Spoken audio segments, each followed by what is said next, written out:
Hey everybody, welcome back. We're here today with episode 230 of the Integrative Health Coach Success Podcast. Today we're going to take you through, and I hope that you actually copy this and use it yourself, a SWOT analysis of your business. I'm going to give you a real world example from one of my mentorship clients that I work with that actually owns an amazing wellness center right now. We're going to talk more about that, how you could then start to use it yourself. So these are things that you want to actually take the time to do. That's why we have this podcast, is we want the growth of this industry.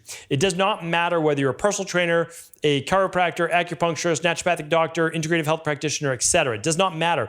Anybody can use this. You could use this if you're an attorney, if you're a real estate agent. But of course, what we do is we want to help promote that health coaching industry. So please do follow along. You can head on over to ihp.coach/230 for the 3 big takeaways from today's show, as well as all of the pertinent links that you may want. Now, this is a follow-up show from last week's show 228. You'll want to check out that as well on basically creating partnerships that work. Please do check out that show before you ever get into a partnership with anyone. It's really important. It's an unbiased show. It's a very raw show of how most partnerships don't work, and I explain the ones that do and how you have to set it up.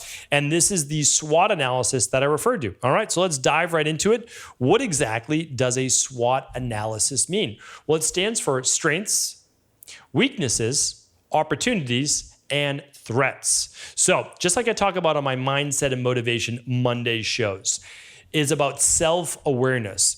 If you are a beginner coach, you need to make sure that you know what your strengths are and give yourself your proper due. You also need to know what your opportunities are. But at the same time, some of us don't like to talk about, or we neglect our weaknesses and our threats to our particular business. So what I'm going to do is I'm going to take you through this analysis I did with one of my mentorship clients. Again, just keep in mind they own a wellness center right now, but you could use this for any point in your career, okay? I'll share some of my personal ones as well. I'm very open about what my strengths are, my weaknesses, opportunities, threats, those types of things, all right? So let's dive right into it. The first part is this, and all I like people to do is simply use bullet points. So if you have a journal and you're able to do this, if you're not necessarily in a car driving, you could even do this during a walk. I know a lot of people listen to the podcast while they walk. Amazing. We love that. All you need to do is just pull out the notes app on your phone or send yourself an email and just kind of go through a list of questions that I'm going to give you right now. So what things do you do well as a health coach, right? What qualities separate you from other health coaches? It might be your niche, might be the at-home labs that you offer, things of that nature. What are your specific skill sets or knowledge bases or expertise, or even your team that might be phenomenal? And then also, if there's any intellectual property or assets or anything like that, that could be a strength of yours, right? So when we look at that, we're going to talk about my mentorship client, one of them. And people have a hard time, saying these things out loud. So, but I make them do it anyways. And so for you, if you're just doing it on your own, just write it down. Nobody will see it. It's okay. It's not bragging. You need to know what your strengths are, because if you don't know what your strengths are, how do you play them up, right? How do you play to those? Because you can't play up your weaknesses. That doesn't work very well. That's a recipe for disaster. All right. So the first thing is this. The person that I'm alluding to, they are a great leader. They are. They're a great motivator. They look the part. They act the part. They are health and wellness embodied, for sure. They're also a great speaker, and they're a great personality. That means that people like being around them. Their person's energetic. They draw a crowd to them. Those are huge strengths. They also already own a wellness center. They've been in the industry now for like 15 years or 12 years. And so they've got a lot of knowledge. They know how to run a wellness center. They're a great speaker, a great motivator, a great leader. Phenomenal. I mean, those are some serious strengths, right? So it's like, what are your strengths? That's what you ask yourself. For me, just a couple is that I developed a love of learning, which I didn't have unless in school, it was always on things that I enjoyed reading. So as a kid, I read about archaeology. I know that that's very strange. I read about like the mysteries of the world. I used to read about like Greek myths and mythology and ancient Egypt. Like those are all things that I loved. But later though, I realized when I was in college, I could start to learn about other things beyond the schoolwork. And so that's when I started to study nutrition and exercise physiology, et cetera. So I had a love for learning, not for school, but for actual usable information. I always saw school as basically a giant waste of my time. I really did, like all the time. I know not everybody feels that way, but again, we're allowed to have our own worldviews. And all I was doing was learning, memorizing, regurgitating, trying to get an A and, a pat on the back. That was it. And literally now I know that I learned discipline. That was basically it, because how much I used from all of high school and college education is not major. Like basic math, there's just not a lot, right? Like after you learn how to read and you can do basic math and algebra, do you really ever need to know calculus? Not really, unless it's a field you're going into. But anyway, I digress. So a love of learning, and then being able to really focus and read and research for hours at a time, and then be able to assimilate that information and talk about it, teach, right? So like, okay, that's a skill set, right? I have lots of other weaknesses, and we can talk about those, but what are your strengths? Like you need to write down your strengths.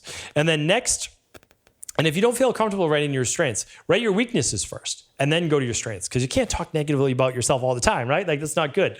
But we all do it, but we need to talk about our strengths. Okay, so the next one is this. What things, think of it this way, what things do you lack, right? That could be a weakness. Or what do you know that you're just not the best at? Other people are stronger at it. What are some limitations you have in terms of like resources? It could be money to invest in different things. It could be, time. Time could be a weakness, right? You might be unclear on what your niche is or what your service should be. That's a big weakness, right? You need to know those things. We teach that in business mentorship experience. Like all of those things can be taught. Okay. And then you always think about like, okay, well, like, do people know more about you in your space? And you might say, yeah, maybe in health in general, because you're new. Well, what about in your niche?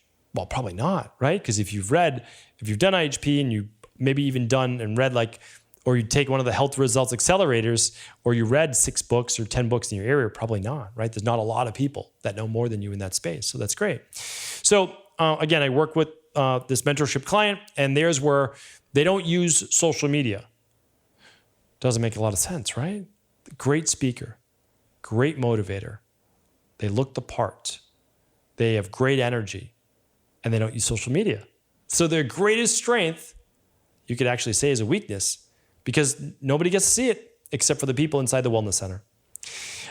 They are caught up. So to me, I told them, listen, a weakness for you is you doing too many things at your wellness center and not allowing your strengths then to shine. Yeah, you don't have time. Nobody has time, because you're using them all in other areas that are not to your benefit. You're at your front desk. You're working your front desk. What are you doing, right? What are you doing? So not delegating well enough for growth, and not expanding their breadth of knowledge. So what they know right now, they've already known. They've known this for the last 5 years. I asked them, like, what new things in this health industry have you learned? And they're like, yeah, truthfully, like not that much. I've been so caught up in the wellness center. And I said, listen, I get it, right? But that's weakness, because the health industry is always moving forward. So that's what we talked about. Weaknesses for me, I know my weaknesses. And that's why I just shore them up really quickly. So for me, not great at customer support, not great in terms of like overall patience, which means like I'm not great at managing all the nuances and day-to-day of a team and operations. So, it's like, well, what did I do?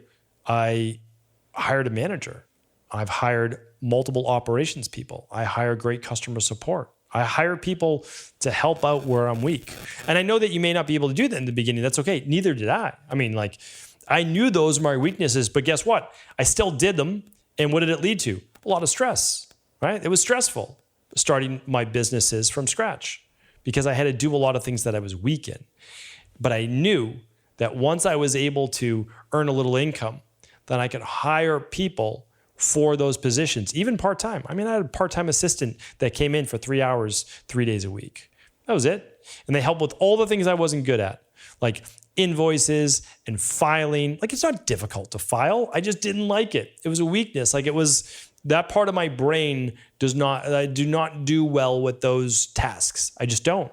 Some people are like that, right? They're wired differently. I talked about that actually on the Cabral concept today, a little bit different wiring.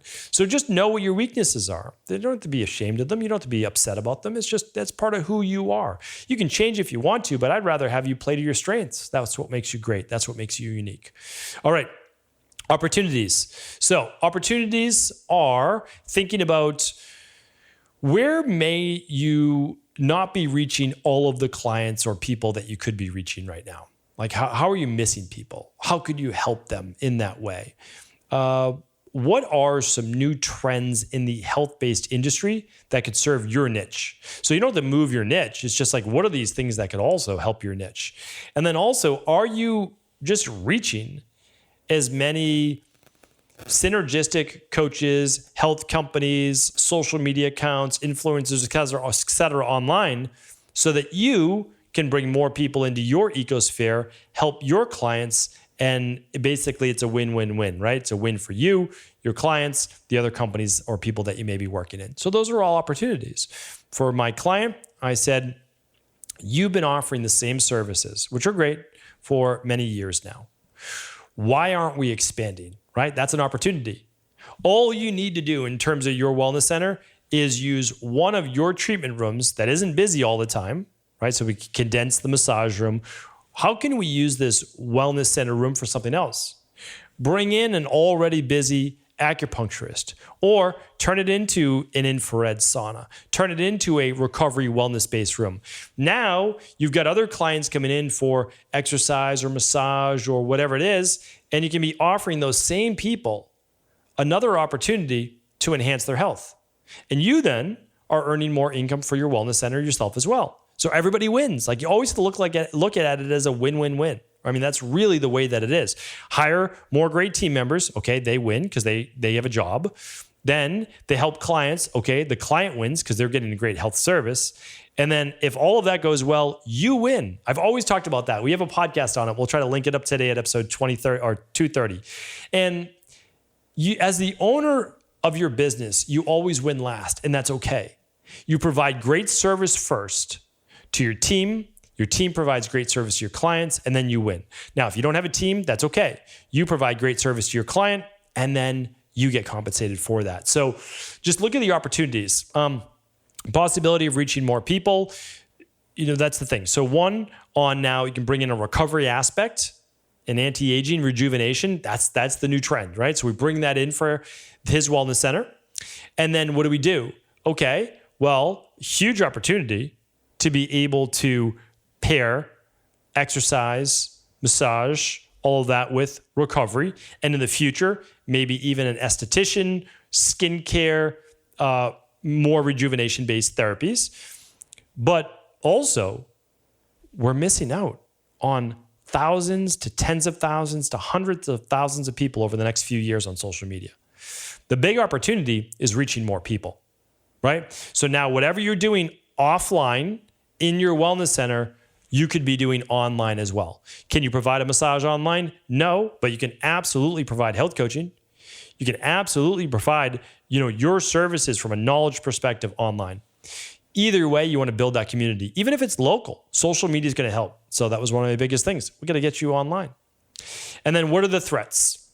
So basically it's like positive, negative, right? And then we'll move back to the positive in a second. So threats are changing market, like what you're doing right now. So if you owned a Curves franchise, that's a limited time. Like there's a limited time frame on how long that's going to last.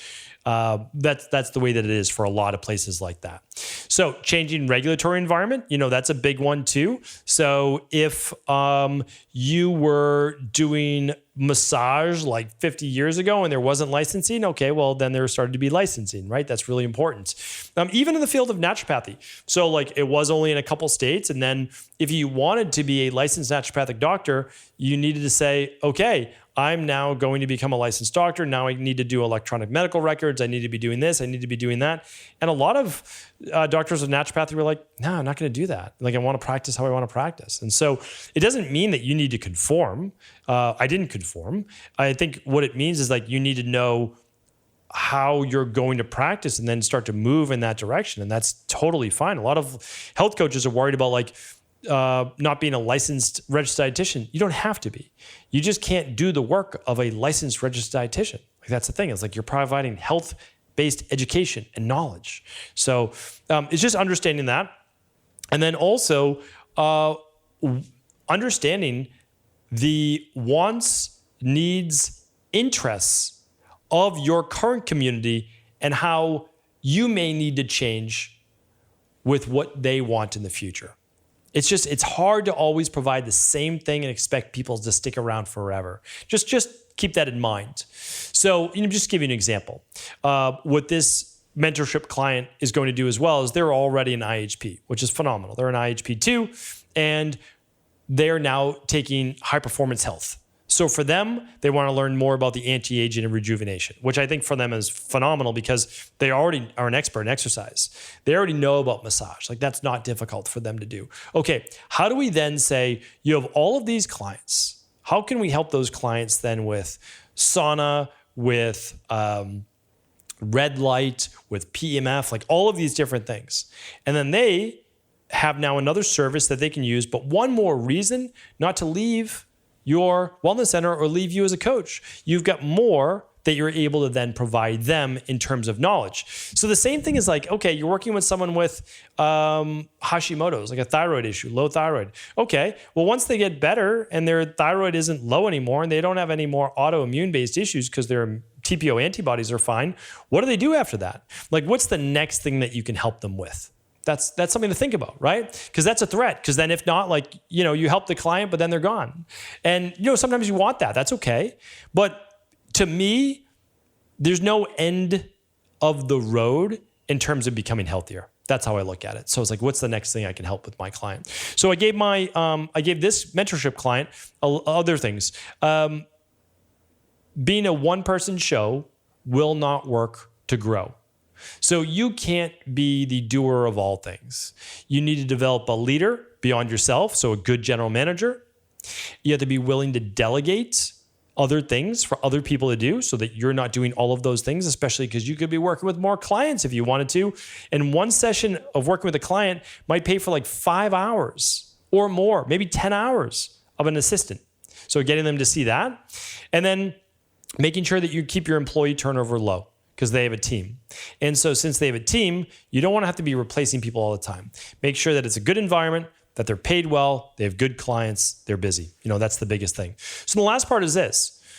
That's a lot, right? We just went over your strengths, weaknesses, opportunities, and threats. It's a lot. So now here's what you want to do. You don't want to be overwhelmed. You want to think of just no more than 2 to 3 things you're going to take action on. And that's what I help mentorship clients with, and this client in particular.